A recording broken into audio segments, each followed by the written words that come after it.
Good evening and welcome to the July 2nd, 2024 City Council regular hybrid meeting. I'm Mayor Salim Neese, and this evening's hybrid City Council meeting is being brought to you in person and by Zoom. We're also broadcasting live on MITV Channel 21 and on the city's YouTube channel.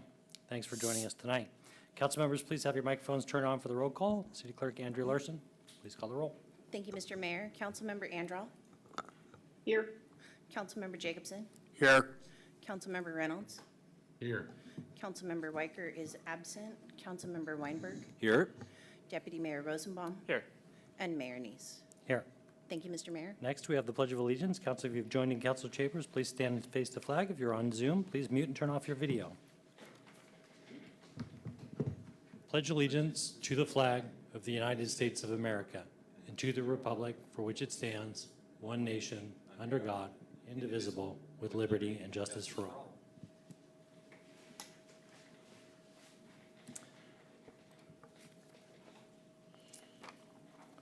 We now move to approval of tonight's agenda. If there's no questions, may I have a motion to approve the agenda? So moved. Second. Okay, moved by Councilmember Weinberg, seconded by Deputy Mayor Rosenbaum. City Clerk, please call the roll. Thank you, Mr. Mayor. Councilmember Reynolds. Aye. Deputy Mayor Rosenbaum. Aye. Mayor Neese. Aye. Councilmember Jacobson. Aye. Councilmember Andral. Aye. And Councilmember Weinberg. Aye. Thank you, Mr. Mayor. All right, motion passes. Agenda is approved, and that moves us to the city manager report, who we have Ellie Speets, Chief of Administration. Thank you. I believe Casey's going to be sharing here.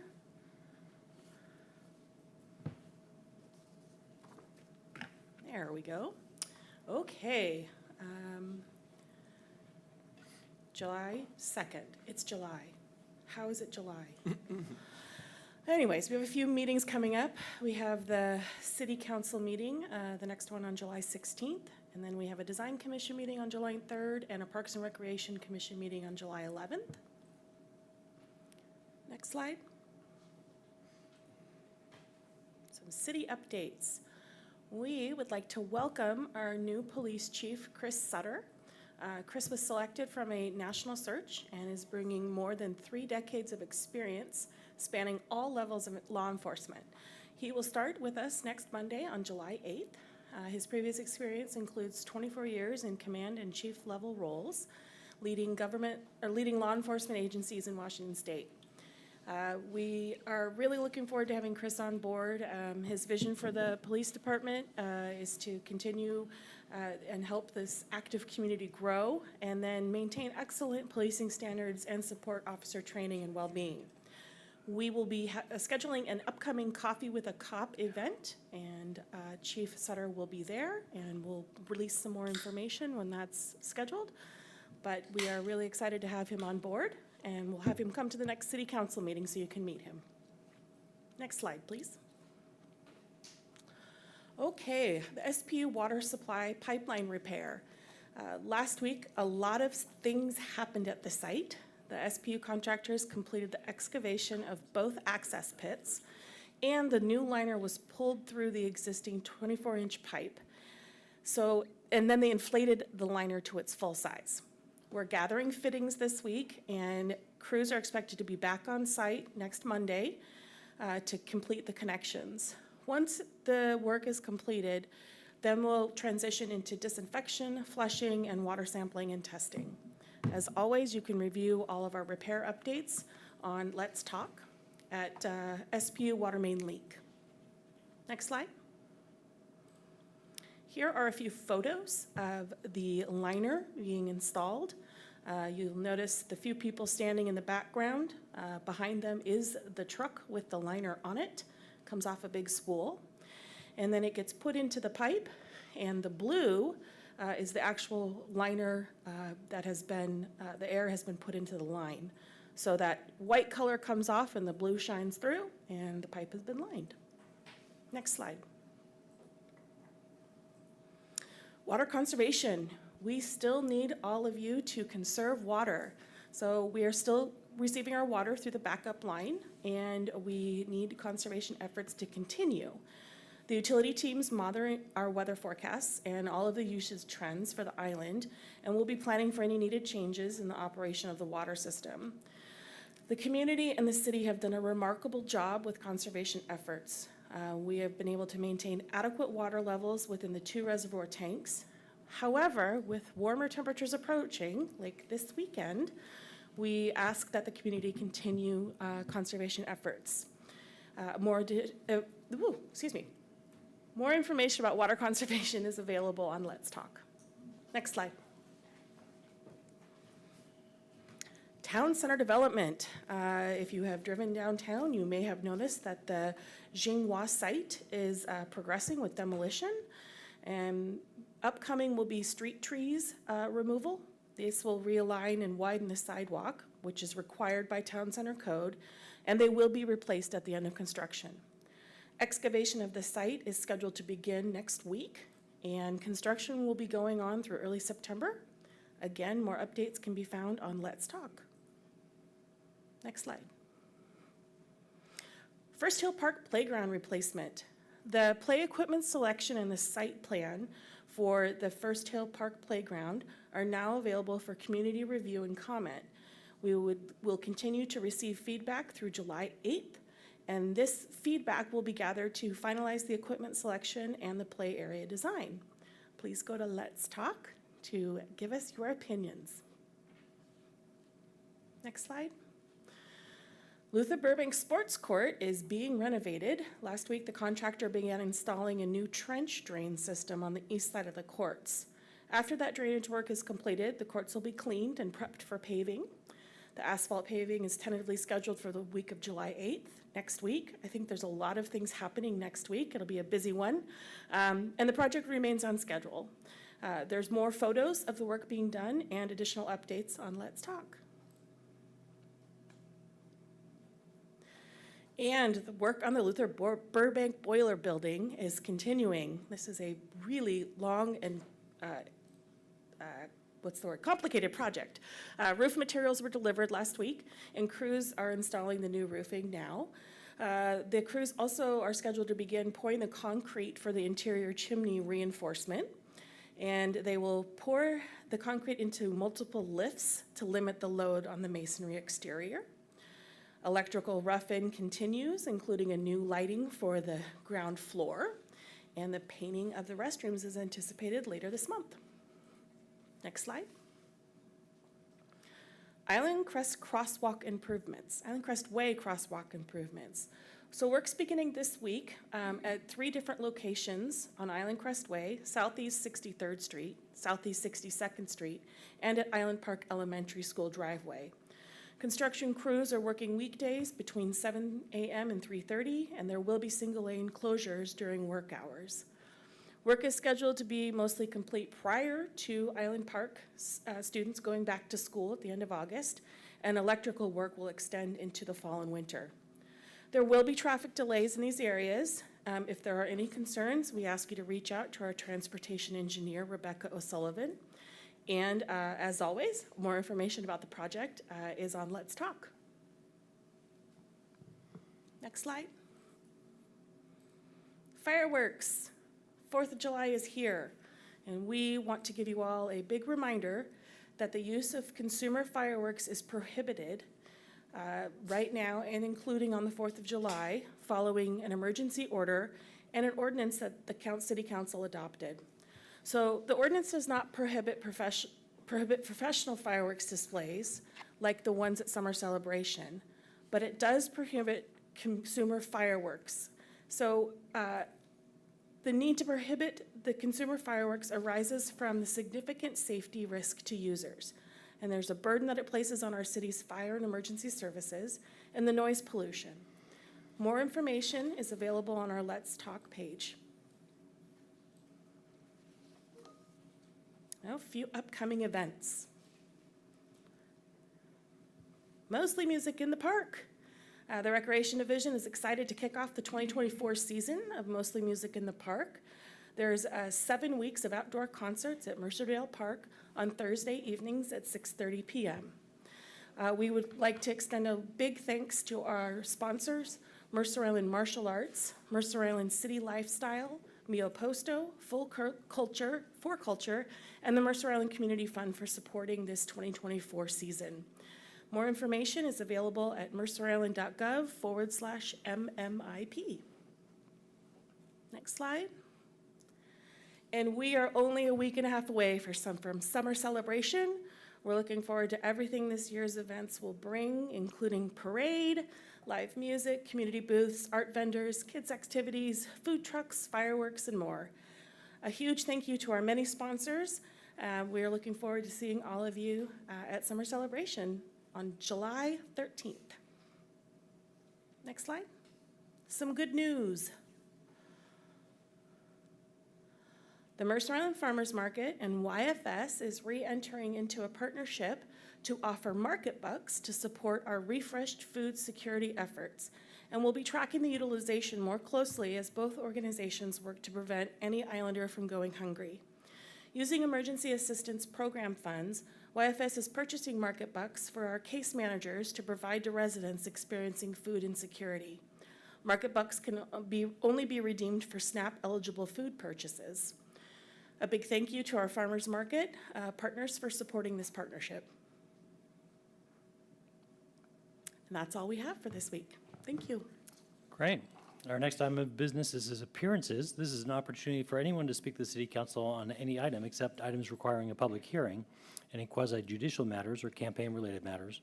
I'll note that there's a public hearing later this evening on ordinance number 24C-12, renewal of the interim regulations related to permit processing. If your comments are pertaining to this ordinance, I'll ask that you hold your comments until the public hearing. Tonight's agenda will include in-person public appearances and remote public appearances via Zoom. Individuals wishing to address the council may do so in person or by Zoom or telephone, provided they register with the city clerk by 4 p.m. today. When it's your turn to speak, you'll be called by name. Remarks must be addressed to the council as a whole and not to individual council or staff members. Any person making personal, impertinent, or slanderous remarks or becomes boisterous, threatening, or personally abusive while addressing the city council may be requested to leave the meeting. Please speak audibly and state your name and city of residence for the record. There'll be a timer on the screen. You'll have 3 minutes to speak. When your time is ended, I'll thank you for your comments and move to the next speaker or item of business. City Clerk, please call the first speaker. Thank you, Mr. Mayor. Our first speaker tonight is Addie Smith.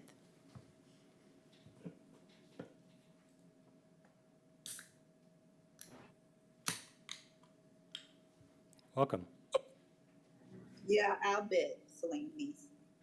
The last time I spoke before this council, I was about to read to you the email from Chief Ed Holmes, who has now retired.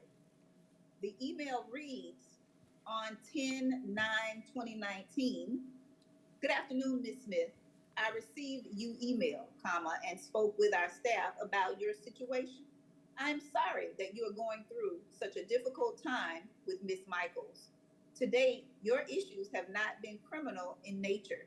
Please know that we take allegations of racism and harassment very seriously, and had the allegations been criminal in nature, we would have taken formal police action. I am confident that we have handled our responses appropriately, and we have provided you with information on how to pursue relief via the civil process. I am hopeful things will settle down for you. Ed Holmes, Chief of Police, City of Mercer Island Police Department." This was October 9th, 2019, that I had finally received a response after months of trying to get the police to write even one police report. So what he is going off of is an email, because the police, the Mercer Island Police that report to you all, refused to take even one police report. Today is July 2nd, 2024. And since May of 2019, I am a hate crime survivor, and so is my daughter. And the Mercer Island City Council members and the Mercer Island Police have been suppressing those hate crimes since the police refused to write the police report request in May of 2019. If I had not defended my life in November 2019, I would be dead, because the woman who had attacked me that day, the day Mercer Island Police decided to arrest me, would have surely killed me, because she had a gun in her purse, in her pocket. But Mercer Island Police arrested the Black woman who was the manager of that $100 million building. Not the woman that I had consistently gone to the police department and begged to write a police report asking them to stop the attacks. Judge Marcus Naylor told me that the attacks on my life, the stalking, the threats, the harassment were not were part and parcel of the job when I tried to petition the court for orders of protection. This is the response that I got from Ed Holmes.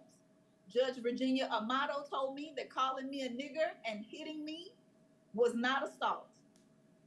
You all sitting there are no better than Trump. You don't like Trump, but you're no better than Trump because you allow the racism and hate and the suppression of hate crimes Thank to happen. Our next speaker tonight is Peter Struck. Good evening. My name is Peter Struck, longtime Mercer Island resident. I'm appearing before the council tonight as a private citizen and not as the chair of the city's Park and Recreation Commission. And my comments may or may not reflect the views of my colleagues on the commission. On the consent agenda, there are two agenda bills tonight, AB 6502 and AB 6505, that both relate to Mercer Island parks. I urge approval of both bills. First, AB 6502 is an application to apply for state of Washington grants related to the improvement of park access at Luther Burbank. As you know, Luther Burbank is the city's largest recreational park and hosts a variety of activities within its boundaries. The PRC in recent deliberations have commented about access concerns. The proposed improvements, as detailed in the staff memo, will improve the experience of park patrons in a variety of ways. Second, AB 6505 is a proclamation designating July as Parks and Recreation Month. The recent 2024 community survey once again highlighted that Mercer Islanders hold dear their parks and recreation activities.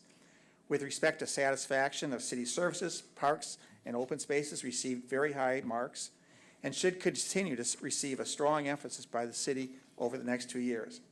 In closing, I fully support the two agenda bills and ask that you do as well. Thank you. Thank you.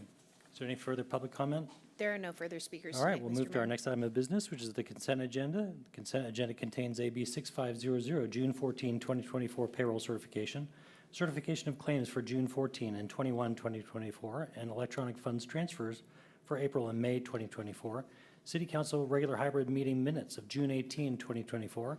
AB 6505, Parks and Recreation Month Proclamation Number 338. AB 6502, resolution to apply for Washington State Recreation and Conservation Office's grant funding programs for Luther Burbank Park access improvements. AB 6507, interlocal agreement with MISD for mental health counseling services. Council, is there a motion to approve the consent agenda as presented? So moved. Second. Okay, moved by Councilmember Weinberg, seconded by Councilmember Jacobson. City Clerk, please call the roll. Thank you, Mr. Mayor. Deputy Mayor Rosenbaum. Aye. Councilmember Weinberg. Aye. Councilmember Jacobson. Aye. Councilmember Reynolds. Aye. Councilmember Andral. Aye. And Mayor Neese. Aye. Thank you, Mr. Mayor. All right, motion passes. Consent agenda is approved. Our first item of regular business is AB 6498, public hearing and renewal of interim regulations related to permit processing in chapters 19.15 and 19.16 MICC, ordinance number 24C-12. This public hearing is now open as of 5:18 p.m. Individuals who register with the city clerk's office before 4 p.m. today may make public comment on this agenda item. You'll be called by name when it's your turn to speak. Please speak audibly, state your name and city resident for the record. Limit your comments to 3 minutes. City Clerk, do we have anyone for the public hearing tonight? Mr. Mayor, no one signed up to speak during the public hearing this evening. Okay, as there's no further testimony this evening, the public portion of this hearing is closed as of 5:19 p.m. and we welcome CPD Director, Deputy Director Allison Van Gorp. Welcome. Thank you, Mayor. Good evening, Council. I just have a few brief things to say about this ordinance this evening. So ordinance 24C-12 will extend the interim regulations that the Council adopted last July in 2023 by ordinance 23C-10. These are responsive to Senate Bill 5290, which was adopted last year and mandates new procedures and timelines for permit review. We need to comply with a portion of that legislation now, and another part will kick in at the end of the year. So this ordinance will renew the existing interim regulations for 6 months, and we'll need to come back later this year to adopt new regulations that fully comply with 5290. That'll need to bring online some additional permit review timelines. And beginning next year in 2025, we'll need to start reporting to the state quarterly on our permit review timelines, like our average time for every permit. So we'll be back in a few months with more information about that next piece of legislation that'll need to be adopted. And for now, it's just another 6-month renewal. Thank you. Thank you. All right. Council, are there any questions? Not seeing any questions. Council, is there a motion to adopt ordinance number 24C-12, renewing interim regulations related to permit processing in chapters 19.15 and 19.16 in MICC? So moved. Second? All right, moved by Deputy Mayor Rosenbaum, seconded by Councilmember Weinberg. City Clerk, please call the roll. Thank you, Mr. Mayor. Councilmember Reynolds. Aye. Deputy Mayor Rosenbaum. Aye. Councilmember Weinberg. Aye. Councilmember Jacobson. Aye. Mayor Neese. Aye. And Councilmember Andral. Aye. Thank you, Mr. Mayor. All right, motion passes. Our next item of regular business is AB 6508, State of the Court Report, and we welcome Judge Jeff Gregory. Welcome.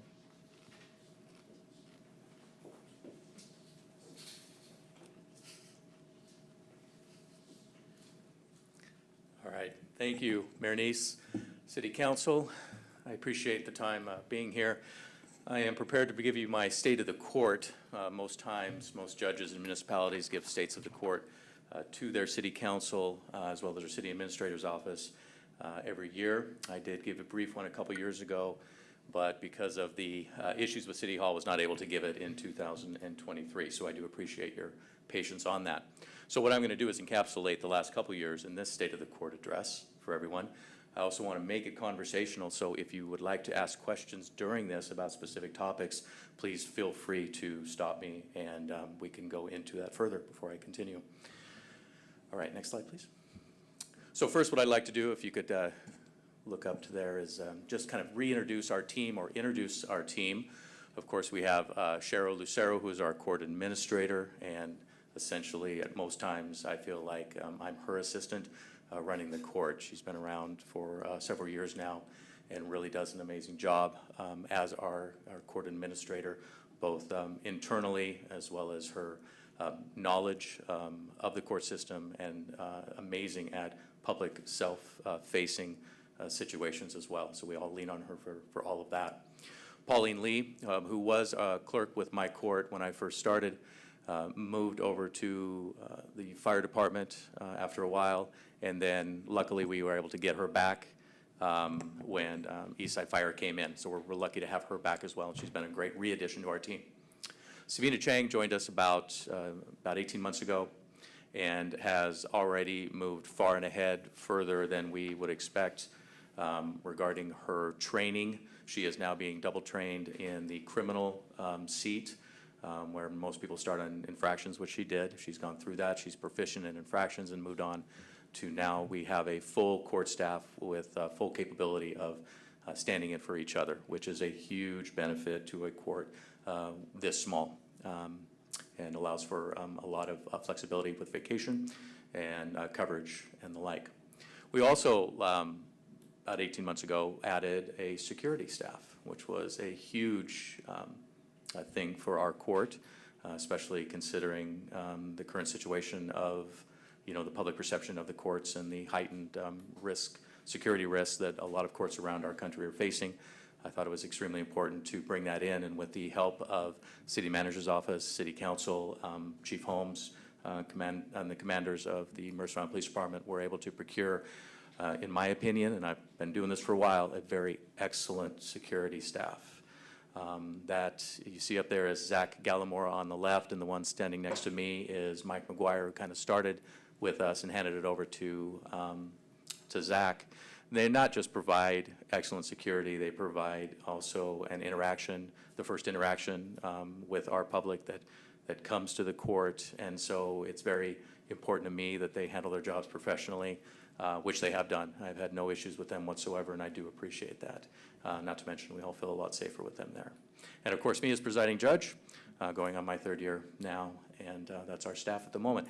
I would also like to mention, I didn't add that in here, we have excellent public defender in the way of Aaron Kiviat, who took over from Matt Honeywell. I've been extremely pleased with how he has handled the job and his interaction with his responsibility as public defender for our city, as well as Blakely Warmington as prosecutor, who has been there for a while. They work well together, we all work well together, and it all helps in the end run a very efficient and effective court. So I just want you all to know that those individuals all make this court very effective and efficient. Next slide, please. So at the end of the day, what I want to kind of reiterate again as a general state of the court is what we are all about. Clearly, when I came into here, we had a lot to do in this court, technology, procedural, forms, a little bit of everything. But at the end of the day, that all falls under what I would call the three guys of, as I indicated, an undeterred administration of justice, which includes, number one, and first and foremost, accountability. No matter what we do, okay, whatever we change, whatever we go with, whatever we decide is more appropriate in this particular situation, or what we are looking for in the future, its accountability is number one consideration. Our accountability to the city, of course, our accountability to our citizens, our accountability to each other, our accountability to the access and administration of justice, as well as the laws of our state. So that, first and foremost, is always on our mind when we're doing anything in this court. Second, and only a very, very short second, is transparency. I think that's very important, especially with the perception of the courts as we have them nowadays, and will continue to kind of take some hits. I think transparency is very important, because only through transparency can you stand up and address certain narratives that we are seeing out there that might not always be true. So my position is, if you are reading something on social media, if you are hearing something from somebody that gives you pause or concern, especially of my court or the court of the city of Mercer Island, the door is open. It's an open court. That is by law and by rule, and I take that very seriously. Walk in and watch. Everybody's welcome. You don't have to be on the docket to come in and watch court. Obviously, anybody here, as you know, city council members, my door is always open as well if you have any concerns or hear anything and want to address it. The idea is that I feel confident that we can stand up to any scrutiny that might be out there and any narrative that might be floated out there. By the way, we just do things, okay, and transparency will do that. And finally, reliability. I want everybody to understand that we take that extremely seriously as well, knowing, I want everybody here to know, and well, the citizens of our island, that if there is a new law going forward, if there's a new form, if there's a new ideals within our community, the court is on it. We are not sitting around waiting 6 months down the road to change a form. If some new form comes around or new law, we are on it immediately. We are always taking a look, and I'm always taking a look on what's going on, having a pulse on what's going on, not just in the judiciary, but in our city, county, and state when it comes to the new laws or just new ideals coming down the road, basic jurisprudence. And so just know that very rarely or ever at all, you'll have to wonder if we are addressing it. We are. So we take those two things very seriously. Next slide, please. So that kind of lends now into really the state of the court, meaning what's been going on. Obviously, the big news of now last year is the loss of our city hall, which means the loss of our courtroom and the clerk's office back in April 2023. As you are all well aware, we moved both the clerk's office as well as judges' chambers to the north end of the island in Fire Station 91 within their training room. That training room held the entire clerk's office as well as judges' chambers, which of course did lead to some logistical concerns and considerations, which we were able to work around as best as possible. It was extremely difficult, obviously, to work around tables, doing the job, and all at the same time trying to figure out where we were going to have the next court hearing, how we were going to protect constitutional rights and expectations, as well as victims' rights and expectations. So it was a very big hit. I did, of course, reach out to many of my colleagues about advice on how to handle the situation. Unfortunately, I didn't find a single judge that had to deal with this. So it was a lot of trial and error. It was a lot of first impression type stuff. But falling back on those three vital bits of ethos before, the accountability, the reliability, and the transparency, and just sticking to those, we were able to endure until we can get into a new home, which I will get into in just a minute. But I want to take this time to make a specific thanks to the city in general, especially Alfredo and his IT team, Jamie Page with facility, the city manager's office, including, of course, City Manager Bond and Chief of Administration Ali Speets, and working with Mercer Island Fire and the city of Kirkland, getting us up and running in a new, at least a courthouse to hold hearings, and a new space to hold our operational requirements as a court. And we did that and impacted what I thought as little as possible the people, all in the face of some pretty surmountable odds at that point. Okay, so what does it mean, making a new court? Well, it's not just as easy as a pick up, unplug and plug in elsewhere, and I think Alfredo can attest to that.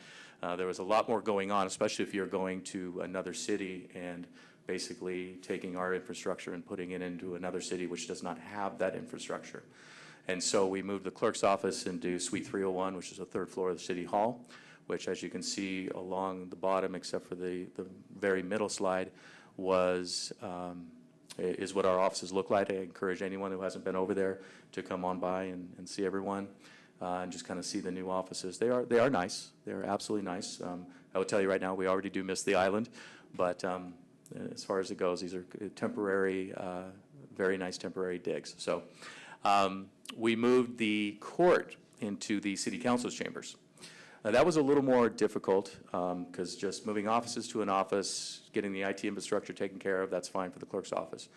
But creating a court in a room that is not designed for a court or not designed for a dual purpose, as some jurisdictions have, city council chambers as well as a court, there were certainly a very big list of concerns, which we did address.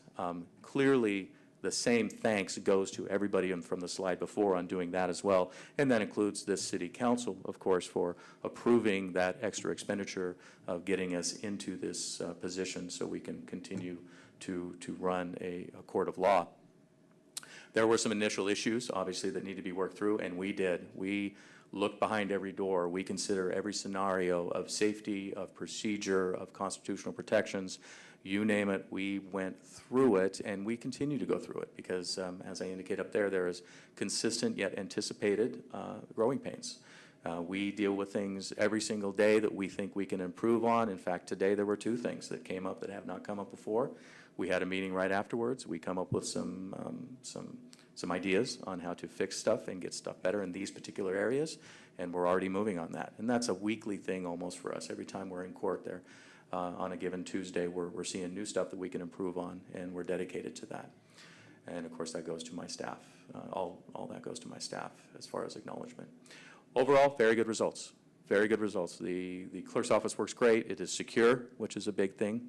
It is comfortable. It will work. Again, everything that we're coming up with issues, either it's just a phone call away to IT or Jamie Page or Ali Speets, and it's getting taken care of or addressed. So we do appreciate that. So again, this is unprecedented as far as I know. I'm doing this for a long time and reaching out to my colleagues, but we were able to do it. So, next slide. I just kind of want to reiterate here's what the impact was, and I just talked about this, so I'll just go through this really quick. Is that we had the issues with technology, with courtroom flow, with procedure, other logistics, which we were able to work through. One thing I wanted to let the court know, and I've talked about this before, is my intention at one point, hopefully, to get more Zoom hearings to relieve some of the travel expenditures of defendants, as well as attorneys and witnesses and victims and stuff. Unfortunately, because we're crossing technologies, we are not able to get Zoom capabilities in with our audio recording system for our court records. So that's kind of put on hiatus for right now. However, what we did put into play was when we don't have court, Zoom in custody hearings, especially to comply with procedures, as well as certain laws that have come out on when you have to get somebody in front of a judge when they've been arrested. And we've been able to comply with that without fail and hold those constitutional protections true. So that's good. And that basically was work with all kinds of people, including our PD, our PA, as well as my staff. It will continue to hold some difficulties or some challenges. Travel time is one of them for everybody involved. But jury trials and evidentiary hearings have become a little more difficult. I just want you all to be aware of that. But again, the reliability, we are working through this. We've already run through all the scenarios regarding a how to hold a jury trial in a room that's not set up for a jury trial. There are absolute logistics issues that we have to worry about and deal with, and we will, as well as some evidentiary hearings. We'll probably have our first jury trial this month, and we will do practice runs, probably a couple, 2 or 3, just to make sure we have everything ready to go, okay, and taking care of things. Some technology updates, because as my promise in taking over this position was to move us along in that technology. I've introduced some staff teleworking opportunities. It's difficult when it comes to that. All our stuff happens in the court clerk's office, especially with all that public interfacing, which I find extremely important, giving value to the court in that sense. But when we can, a few hours here and there, we do offer some telework opportunities and do have a bunch of stuff lined up for them to work off-site with those capabilities, including the electronic file conversion and repository. That had to be put on hold when we lost the court. Now that we're up and reestablished, we're going to get back to that, and we're hoping to go digital with our files by the end of the year. So that's going to be implemented very soon. Also, we've had Department of Corrections virtual appearances. That's not necessarily something that we implemented, but we've had a few of those, and that's kind of a neat thing to be able to do with our new kind of off-court day Zoom procedures. However, the big one, and here is the big one. When COVID hit, most courts went to an online case management system, by the way, what's called O-Court. King County District Court made their own. They called it E-Court, but most everybody else that didn't have the funds to make their own program went with a third-party vendor called O-Court. It's an online system that has online forms that can be electronically signed, up to, in real-time type of editing. It works very well with off-site Zoom and can do that and give proper notice and follow procedures and requirements. It is a very expensive system. We did not have the funds to get that, which is why I wasn't able to get it necessarily at first. But I also understood that at the same time, the city of Washington, or the state of Washington, is working on their own unified case management system, which will be rolled out in stages, and it will be required that every court in our state use it. And that will give an incredible advantage that we have lost over the last several years with all of these different online case management systems that don't talk to each other. So I can't get all the information that I need from a case that's in King County District Court, or necessarily a case in some other courts that use maybe Odyssey or something else. Washington State came in, developed this case management system that will work with O-Court, that will work with Odyssey, that will have an entire online system where everybody is connected.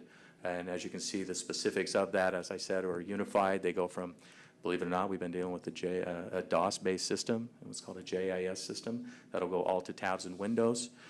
It'll increase the information sharing. It'll increase the immediate data entry and retrieval for judges, which is huge, especially for a judge. And as well, it will include a file management system, a notice producing system. It even includes probation and LFO tracking system. So that's huge. That's coming out. We'll probably get it here in King County, not just Mercer Island, all of King County, looking at about 2026, and we're already going through training when it comes to that. So that's the biggest thing for us, is we're going to be able to be right online technologically with all the other courts when it comes to a case management system because of this unified system. Next slide, please. All right, so that's the kind of in the courtroom stuff. What we'd like to just talk about some of our community connections. Again, when I took over this job, one of my main, platform running ideas was that I wanted to give this court more value to our citizens, be more interfacing with our citizens, have them know that they have a court, for one, and what that court can do for them. And I'm not talking just as a defendant, but what that court can do for them and who we are. So what I've done is I've tried to reach out to as many different places as possible to do this. So what, obviously every judge joins the District and Municipal Court Judges Association. Through that we have a lot of openings of trainings. Obviously, all of our conferences, and we, as presiding judge, I have a few extra conferences that I go to every year specifically for that position. I'm also part of what's called the Municipal Judges Breakout Room, kind of a takeoff of a Zoom breakout room where a bunch of municipal judges, voluntary from around the state, get together every Friday on a Zoom call and just talk about stuff. And we have speakers come in, and so we are all kind of, always checking on everybody else's jurisdiction and what they're doing with the issues they're seeing. And so a lot of times the best thing for us is we can see some issues that are coming, maybe from the east side of the state making their way over, maybe from across the water making their way this way, and we are prepared to address them. Sometimes it's just a wave and say hello, because obviously, the phenomenon of judicial isolation is a real thing. It can be a lonely job, and so these type of associations with other judges are very important to me as well as our court. Also, I was just asked to join the administrative office of the court's judicial college faculty. I've been asked to be brought in as an instructor, specifically teaching the judicial independence portion of judicial college every year. They put on a judicial college every year where all incoming judges are required to attend, and any other judge that wants to can attend for anything updated. And so I've been asked to join that, and it's a personal honor, as well as I think very important to this. And I can tell you that I think I was tasked for this because as I go to these judicial conferences, obviously we talk about what we're going through in our courts and everything in our relationship with our cities. And I think the idea and the person that's going to hand it over to me was impressed with the way that I've been able to work with our city council and our city manager's office and our police department and our fire department, and how they've been able to work with the court independently, but in a unified way to get stuff done for their citizens. That's how it was couched to me. I take that as a huge compliment to this court as well as the city. So I just wanted to point that out. I think that's kind of neat. But also the community connections. We've done mock trials. We've done day in court curriculum where we have kids come in to court and just ask questions. I've gone into classrooms. The classroom picture there is not me. We didn't get a picture of the one where I was in Mercer Island High School. That's Judge Jenner out of Renton in her elementary classroom, but rather than have a stock, she let me use that. But going into classrooms and not just teaching, but just being there for a question and answer period was a lot of fun. I've done interviews and exposés for Mercer Island High School's radio as well as their school newspaper. One of the big things that has been a very huge surprise and delight is now we do weddings here and provide weddings, and you wouldn't believe the positive feedback that we get from offering that service to the general public. We get a lot of people from off island coming in and utilizing our service, and now we get people that had friends that came in, and now it's kind of getting around that this is a good place and a very accepting and open place to have a civil wedding. So that's key, and that's a pretty fun part of the job. So I was able to speak at the Mercer Island Rotary on public service. That was a great day. I really enjoyed that and got good reception when it came to that. We've also worked with local Mercer Island Troop 647 on some Eagle projects. And of course, the last and the most recent one is that I was asked by one of our fire marshals for Mercer Island, when it was still Mercer Island, to help with running mock trial expert testimony exercises at the Northwest Fire Investigator Symposium and Conference over in Leavenworth. They have that every year. They teach a class on fire investigation, a lot on fire investigation, but one specifically on how to give expert testimony. And they've never had a judge appear there and run these mock trials, real life scenarios. They've just kind of put somebody up in the stand and had a couple, people ask questions. Well, this time, as you can see in the top picture up there, we were able to sit in Douglas County District Courthouse, which is a beautiful new courthouse, and hold real life mock evidentiary expert testimony hearings. And we put them, and there was about 9 that testified over 2 days total. And it got extremely good reviews, and we're already set to and excited to do it again next year. So a testament that Mercer Island is certainly making its stance across the state as helping out with these fire investigators. So, all right, next. All right, so where does it go from here? Something we're emphasizing is a continuing education, research and understanding in the mental health crisis. Constantly we're being trained and seeing things come through and extra symposiums to attend to. about the mental health crisis, new laws coming in about competency and what to do with people that are found competent or not competent, and how that interacts with DSHS and their constant, struggle to comply with federal rules and state rules when it comes to timing of people that are getting competency or restoration services. So paying specific consideration to those suffering from mental health. And we do see that a lot at this level. Kind of surprised when a lot of people think that isn't that more felony land? Not quite, because there's a lot of mental health issues that lead to this level of crime in courts of limited jurisdiction that we deal with. And so we see it quite a bit. And I think in my professional career, I've seen it a lot more here at this level than when I was in felonies. So something very important to us.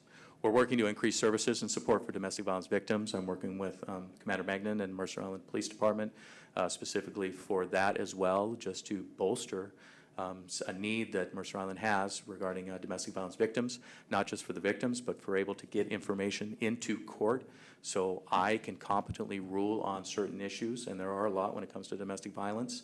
Without that information, I'm kind of trying to make rulings in the dark, and I don't do that, and I don't like that. And so the more information that I can get coming in through a domestic violence advocate who can have direct contact, even higher and more intimate contact than a prosecutor with a victim, it's going to make my ability to rule on a specific scenario in a specific case so much more better and effective. So that's a big one for me, especially right now. Obviously, we're still always looking at increased access to jail alternatives, but only when and where appropriate. And we've run across some good things in being able to be more consistent with some rulings and consistent with some procedures on how fast we can get somebody in front of me to hold a hearing so they're not unnecessarily held in custody longer than they should or need be. And there's a lot of good reasons for that. Obviously, with public safety always at the core center of concern. Finally, we've implemented some procedural justice initiatives. Again, going over the last 2 years, there's been a lot. We've kind of revamped the search warrant parameters and procedure, the in-custody and Zoom hearings procedures. We switched infractions up a little bit to be more effective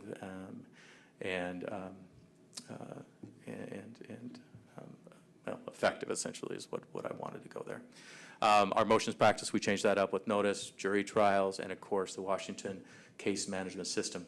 All this leads to more efficacy of justice, accuracy of procedural applications, there we go, an increase in the value of the court to the public, which is always on my mind, right? Just a more of a value, somebody that's, living here can be proud of their court and not just kind of play into that or think that the narrative that they're seeing on social media is, at the national level, is what's happening here on the island. It is not.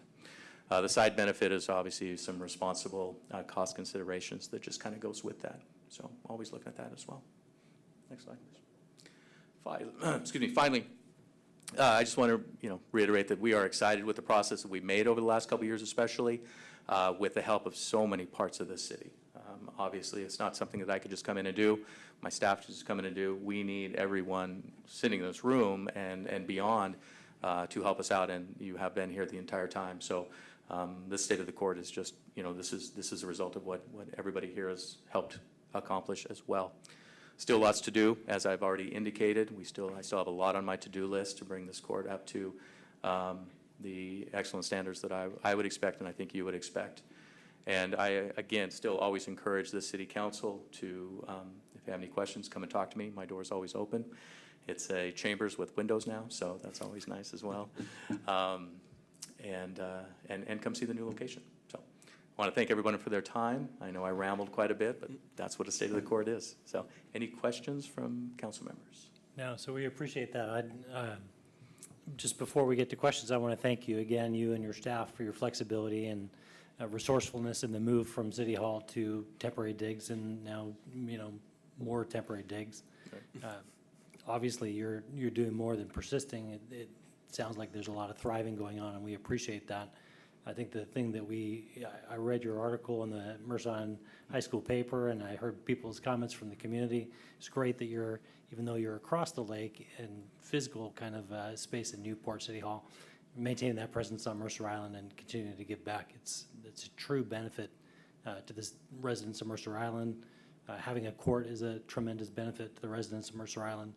And, coming in after so many years of Judge Stewart and looking at continuous improvement and alignment of the staff and, your goals and objectives, it's really heartwarming to see, and we appreciate all of that effort. And I'm sure that the council wants you to know that we're here to support you, and certain that we'll continue to do that. Thank you, Mr. Mayor. I appreciate that. Councilmember Weinberg. Yeah, sure. So thank you for the very thorough update of everything going on at the court. And it is an honor to serve alongside you and your entire team at the court. Being an IT guy, of course, I wanted to ask about the court management or case management system, the CMS. Because it sounds like the new CMS is going to be a significant upgrade from, I think the systems replacing was like 40 years old, is that right? I believe so, yeah. And when I say a DOS system, it really is a Right. DOS system. You play Pac-Man on it, that's what it looks like still, so, yeah. Yeah, so, it's my understanding this is not costing us any money, right? It's the state bringing this and training the staff on it, right? That's correct, yeah. There's no out-of-pocket, at least that I've been told, regarding anything, including the trainings and, or the implementation of it. And so that's great, which is, again, why I decided to hold off on pushing any other case management system coming in, knowing this was going to be coming, not as fast as I'd like it to be, but certainly down the road. And now that it's going to be unified, it's just a great benefit to the whole state. So. And my understanding is also there's going to be significant, what do they call it, stabilization time where they're going to provide continuous support. Is it like for a few months, or is it for a whole year, or do you know how long that'll be? My understanding, what I've been told, is this is one of those things where they're going to have a whole section of the administrative office of the courts that if there's an issue, you pick up a phone and you have immediate IT support for their new system, because it's their system. They're providing all of it, including the ongoing training, any changes, and full support. Okay. Yeah. And one other question is, do you anticipate this, the efficiencies and the new capabilities of this new system translating into any cost savings for the court? I think so. I think just being more efficient and effective, it just will happen to do that. The big thing that it will do is it will, I think, emphasize the ideas of sharing data immediately, which includes a lot of, calendaring.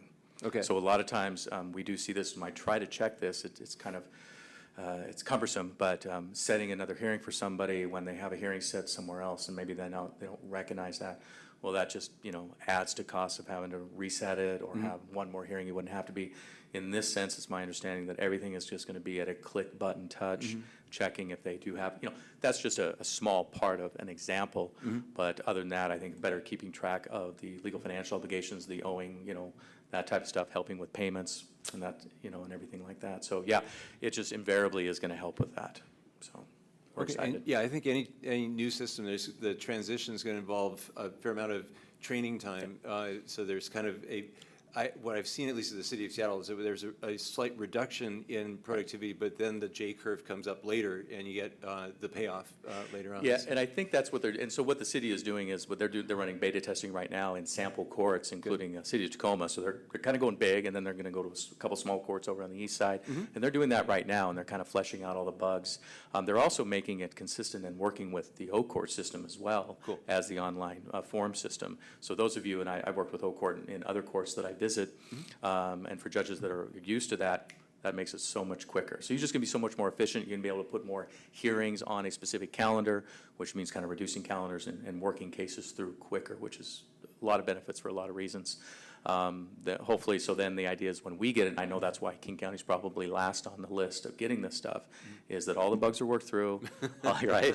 All the right switches are switched, right? And all the training has been there. So yeah, we're expecting a little bit of, training and kind of time, but I'm encouraging my staff and myself to go to these trainings and be rip-raring to go as soon as they flip the switch on for us. Okay, great, thank you. Excellent. Thank you. Deputy Mayor Rosenbaum.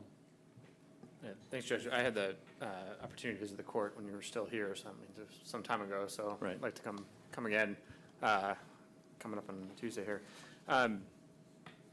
Maybe we can follow up offline, but I would like to understand sort of better the domestic violence piece and sort of what tools you're looking for, just a little more details there. But I think the mayor said it best. I want to thank you and your team. It's I think everyone on our staff has faced certain amount of challenges given the office closures, but I think you all have especially faced that. I understand there's a fair amount of schlepping, I would say is the best word, of documents between all the locations.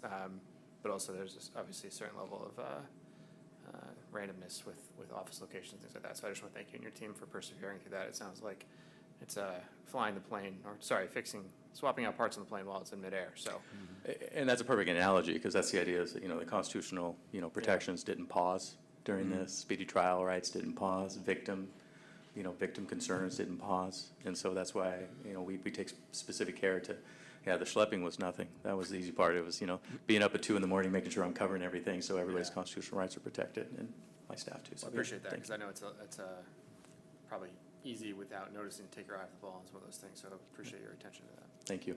And regarding the domestic violence specifically, the city has worked with a domestic violence kind of group on the east side before, but I'm looking and working with MIPD on getting a more in-house, still probably a contract, but an in-house part-time domestic violence advocate or a domestic violence coordinator to really come in and do an amazing job. These are very vital people that I've worked with.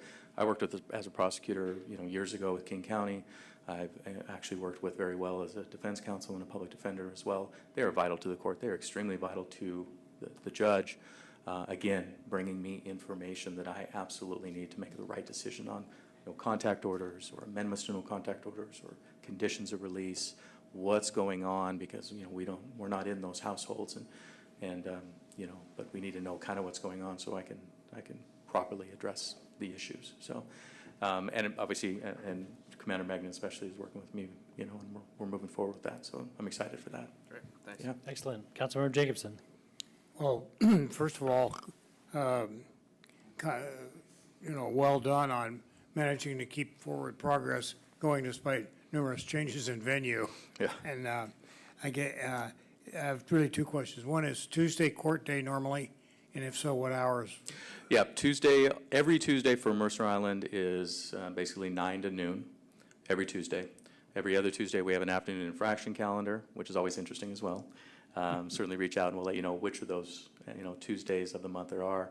But yeah, every Tuesday, 9 to noon, and we do pretrials and arraignments, which are can be tedious at 9.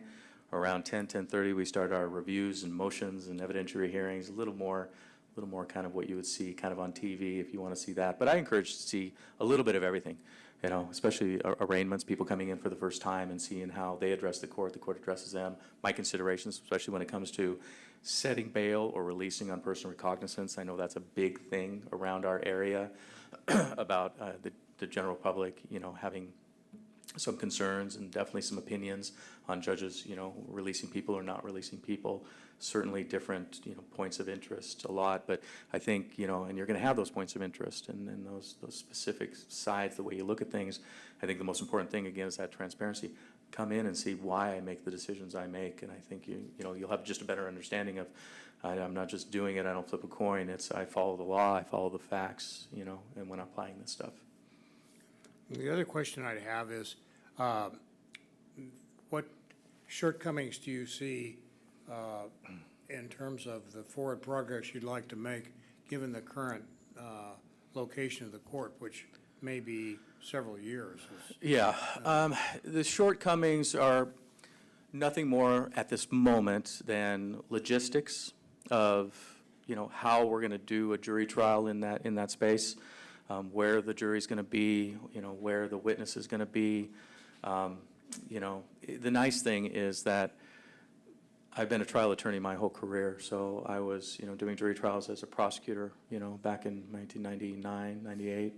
I've been doing them, consistently then as a defense counsel and public defender up until recently when I was a judge, and then I've been, sitting over some jury trials as a judge. So I have perspective from all three angles on what it takes to put a jury trial together to make sure everybody's rights are protected, including the victims, right? And that's very important. It's not just the defendant, which is obviously they have absolute, some constitutional rights, but victims have rights, witnesses have rights. The citizens have considerations and rights when putting on a proper jury trial that I do the best I can so it doesn't get overturned on a technicality or a mistrial isn't presented because of something that I missed. That's my ultimate goal, is to make sure. But that is going to be, I wouldn't call it a shortcoming, but certainly something that we have to address, and a challenge. We'll call it a challenge rather than a shortcoming. Other than that, the shortcomings of having one city's technology trying to meld with the other city's technology and us not being able to do any Zoom hearings, and our what's called our AV capture, which is our recording system, being able to work together. We just can't do that. It's just too much of our overhaul of the City of Newcastle system and us to do that, which is fine. Mercer Island has always done, in-person hearings. Everybody understands that. So it's not something where I'm dropping anything new on anybody. And we've had no complaints. They understand you come to Mercer Island, you come in person. And I think a lot of the attorneys kind of see it as a nice difference than just sitting at home or sitting in an office doing Zoom hearings at different courts. So. Do you also sit for the city of Newcastle and whatever legal business it? Yes, absolutely. City of Newcastle contracts with the city of Mercer Island for their court services. Everything I do for City of Mercer Island, I do for the City of Newcastle as well. We hold court once a month for the City of Newcastle. So, yeah. Thank you. Good work. All right, thank you. Thank you, Councilmember. All right, well, thanks again for the update. We really appreciate you coming in, and again, all the hard work of the staff and the flexibility. All right, thank you, Mr. Mayor. Thank you, Thank you, Councilmembers. Judge. All right, thank you. All right, our next item of regular business is AB 6509, the Emergency Assistance Program Update, and we welcome YFS Administrator Derek Franklin.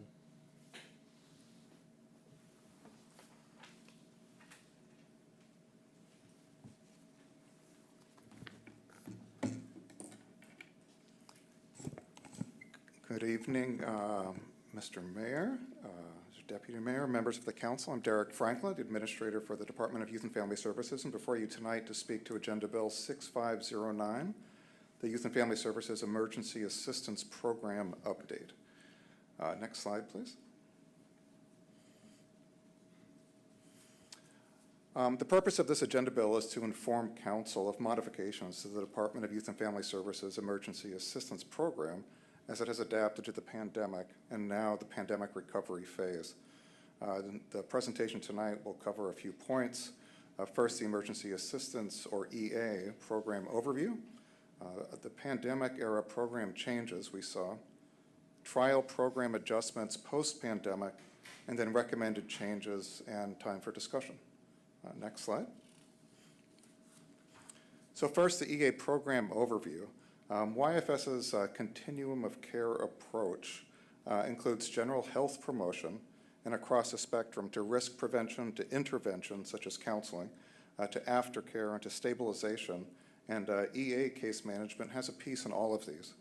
Specifically, EA aims to reduce risk factors and enhance protective factors related to meeting basic needs of Mercer Island residents, including housing, food, employment, and access to critical support services, and to be there as a form of safety net for individuals and families in crisis.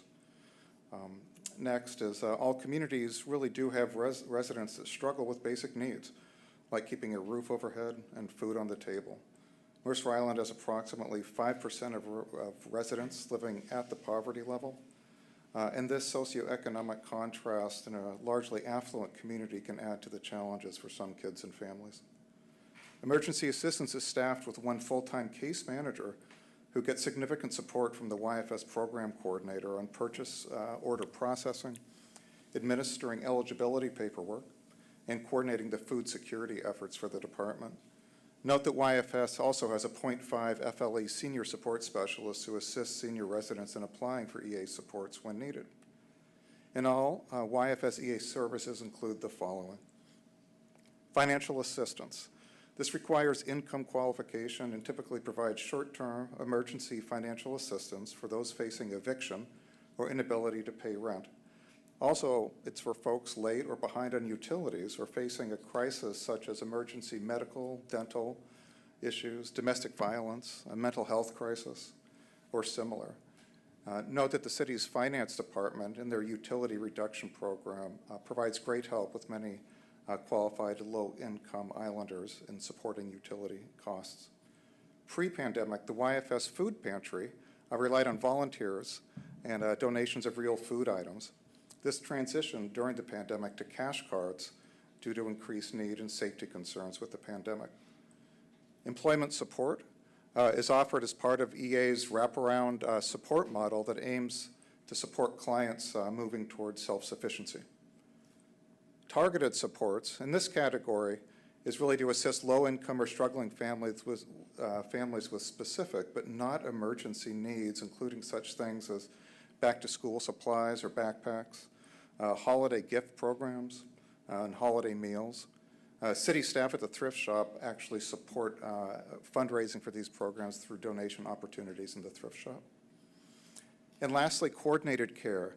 Our EA caseworkers support clients with systems navigation and linkages to local, regional, and/or federal supports, tasks which can often be overwhelming when folks are facing a crisis or, for example, have a language barrier. Next slide, please. So pandemic emergency assistance programming. The pandemic, maybe obviously, saw a spike in demand for assistance with basic needs in multiple domains. Of note is islanders of low income, islanders that are members of traditionally marginalized communities, and those facing under or unemployment were hit particularly hard. YFS in-person food pantry closed, as mentioned before, for safety, then quickly transitioned to a food card distribution system with significant financial support from the MIYFS Foundation, ARPA funds, and other pandemic recovery funds. Up to 120 households per week were served at the peak of this program. Cards were distributed at that time out of the offices in Luther Burbank Park.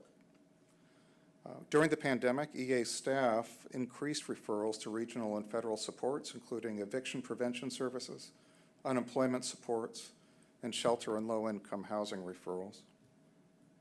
The generosity of the Mercer Island community really was on full display during this time as so many islanders stepped up and donated specifically funds for food and food security efforts. Rent and utility support needs increased as well as the pandemic took hold.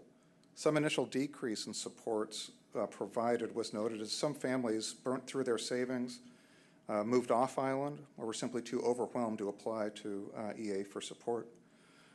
We then saw the residual impact of the pandemic on the recovery or on the economy, the job market, and mental health, which subsequently contributed to high demand for EA services well into 2023.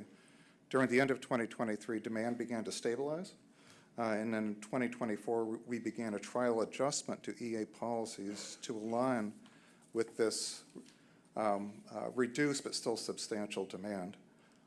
Next slide, please. So some of our pandemic recovery phase adjustments specifically. To respond to the pandemic, YFS lowered the eligibility bar to qualify for EA supports to ensure that basic needs were going to be met, while retaining Mercer Island residency requirements at the same time. Maintaining this change moving forward would account for the increased cost of living inflation that we're seeing today.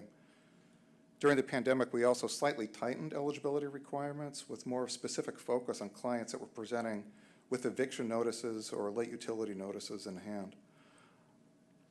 Next, we created a trial flexible crisis fund to allow our case managers to rapidly approve supports for rent or other supports as eviction protections began to sunset. Food card expenditures peaked at close to $250,000 a year during the pandemic. In addition to there being less demand currently and it being a challenge to maintain that level of funding, a mid-2023 assessment found that approximately 10% of food cards were going unspent.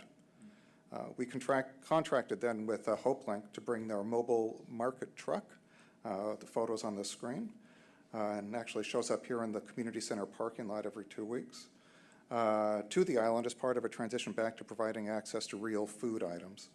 We also rekindled our partnership, as mentioned earlier, with the Mercer Island Farmers Market and now augment emergency assistance food security efforts with Market Bucks to increase access to fresh food and help bridge a transition off of the food cards.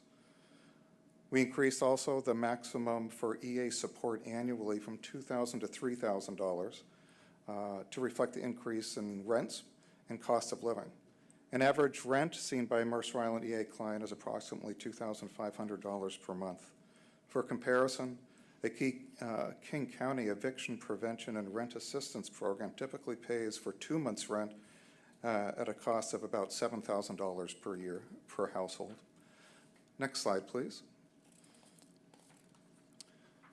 So what were the specific EA program adjustments and then costs in '24 as we're trying to sort of right-size our efforts? First, financial stability, including rent assistance, utility assistance, and other qualified supports.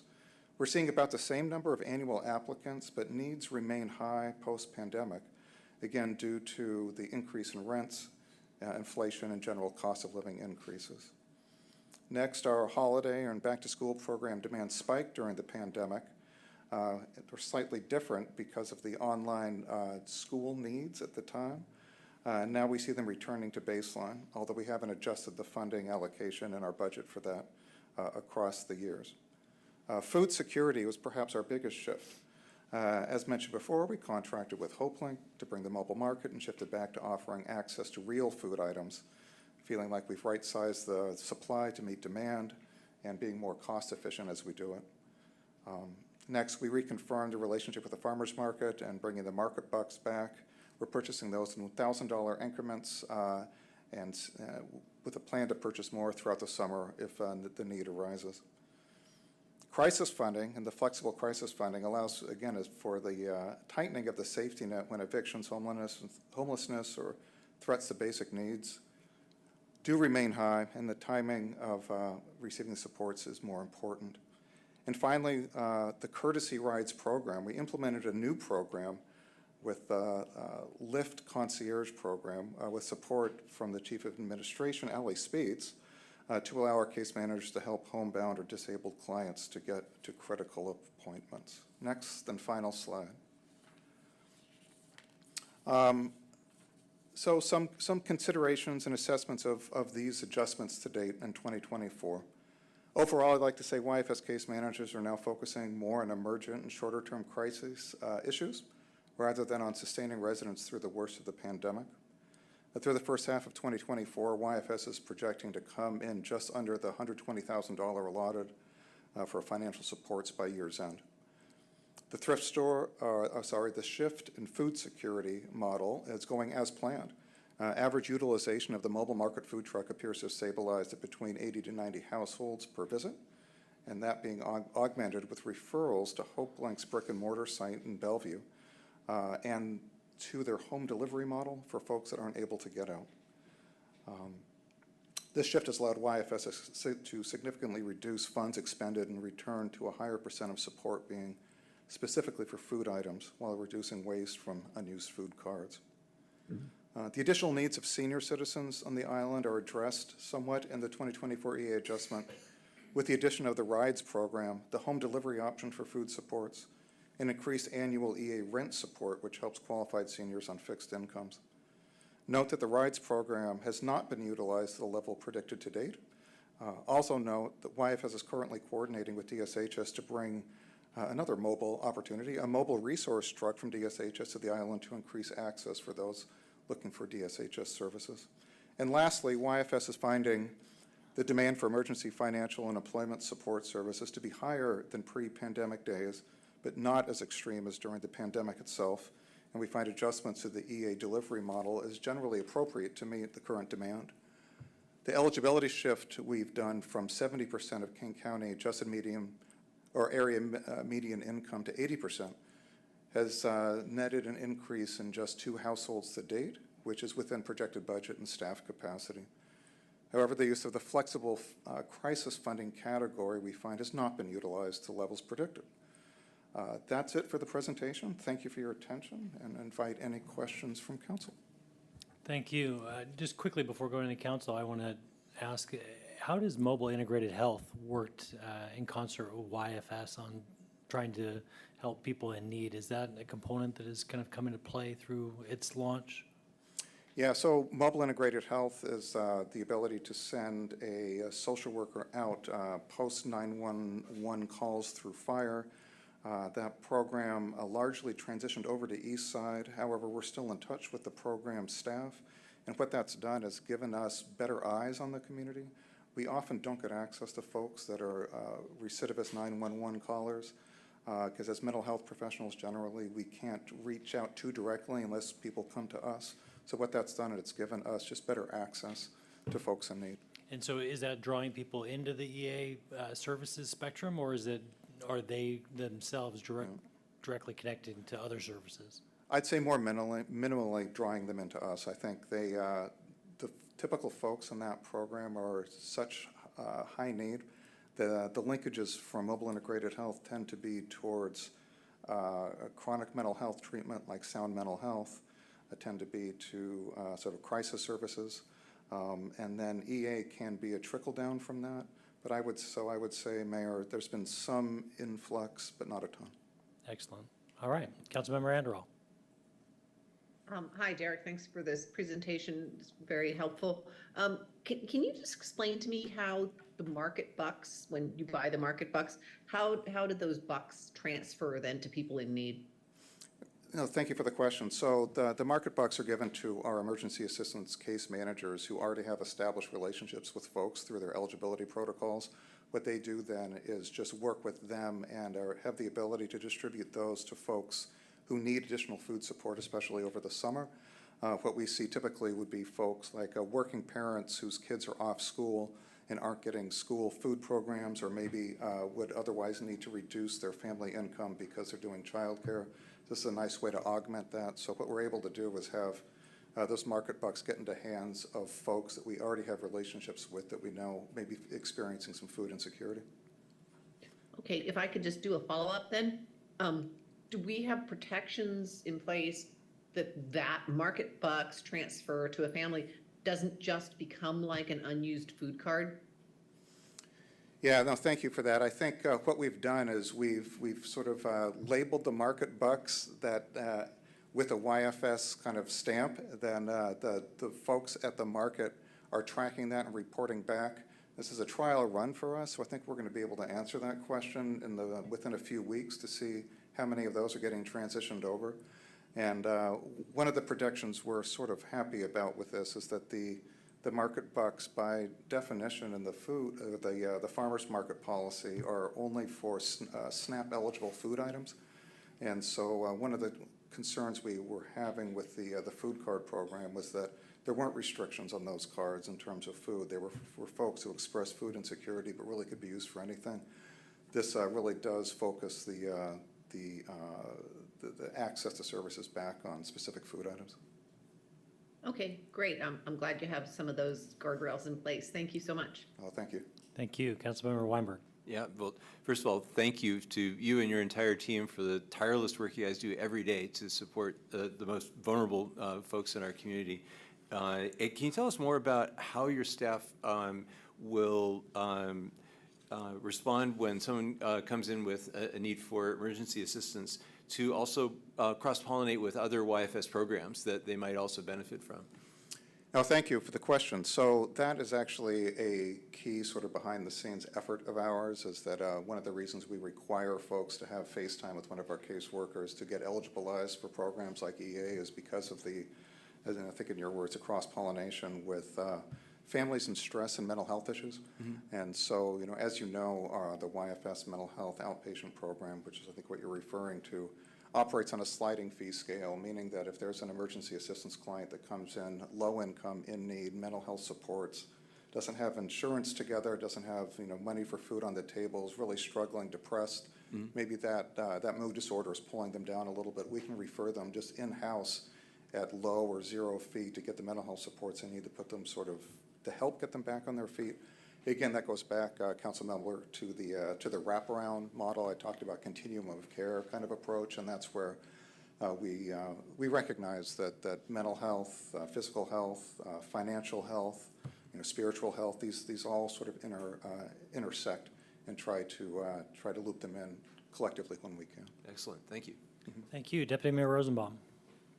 Yeah, thanks, Derek. I think your team does an exceptional job, and I think Councilmember Weinberg, said it really well. Just want to say thanks to your team. A question I had is, folks who have real food donations that they'd like to make that were sort of used to dropping it off pre-pandemic, do you have a recommendation for them of what to do with that? We no longer take real food Right. donations. And so there's other food banks regionally in Soto, Hope Link on the east side that will take real food donations. We would gladly accept food card donations. Okay. Financial donations do go directly to our program or through the Mercer Island Foundation to support things. So unfortunately, we don't do the real food at this point. And the Hope Link market, even though it comes and provides real food, can't accept donations in the mobile facility. Got it. So try Hope Link Bellevue, and there's some other folks in Seattle that would gladly take real food donations. I'll pass it along. Thanks. Okay, well, not seeing any other questions. We appreciate you coming in. Thanks for your time tonight. Thank you. All right, we now move to other business and planning schedule, and we welcome Chief of Administration, Ally Speets. Thank you. I need to turn my camera on, and I don't know where that is, and it's right here. Okay, we have the July 16th meeting coming up, and we will have a study session, and it will be the presentation of the Planning Commission's recommendation, or recommended draft of the 2024 Comprehensive Plan Periodic Update. We have a number of items on consent, and then some implementation actions for town center parking. We also are potentially going to cancel the August 6th and August 20th meetings so we can have a summer break. The council can do that this evening or at the next meeting if they'd like. Okay, council, is there a motion to cancel the August meetings? Second. Moved by Councilmember Jacobson, seconded by Councilmember Weinberg. City Clerk, please call the roll.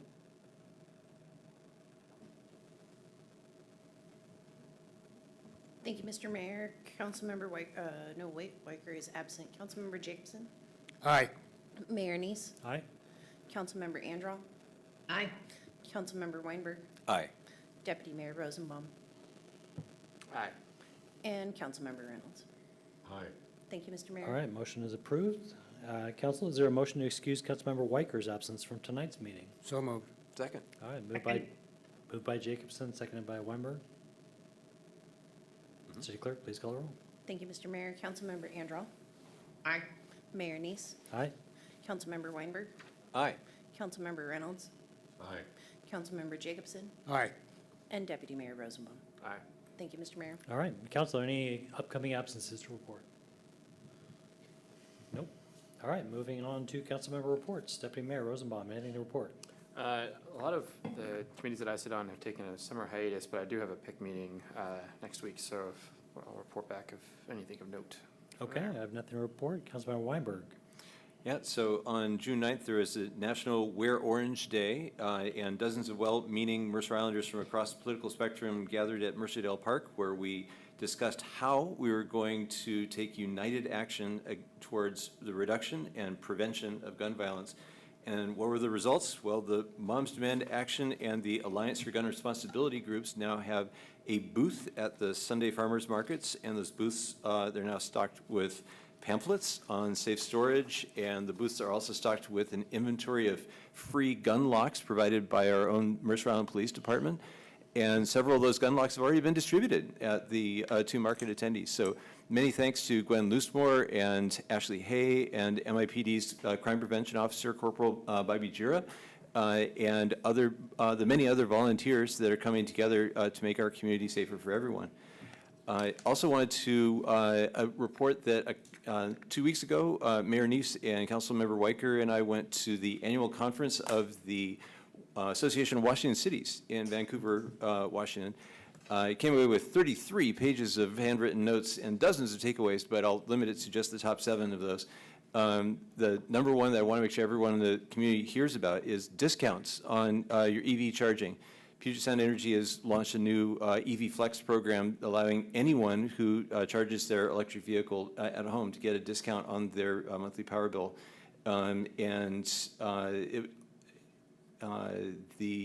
with a $50 discount on your first bill. And the program enables PSE to determine which hours during the night they charge which cars, and it helps them balance load on the power grid and saves you money. I signed up right away, and if you're one of the 15 or 20% of the people on the island who has an electric vehicle, I recommend you go to the PSE site and sign up. Second was the building energy efficiency reporting. There was considerable discussion at the conference about the need for all buildings above 20,000 square feet to start reporting in 2027 their overall energy use and plans for reducing it. I've confirmed with our public works team that they're already well aware of it and it's on their work plan. Learned a lot about chambers of commerce and had a meeting with Jen Dean, our director of Chamber of Commerce, this morning about that. And we had a side conversation about the use of EV school buses in emergency situations in the Future of Energy of Washington State meetings.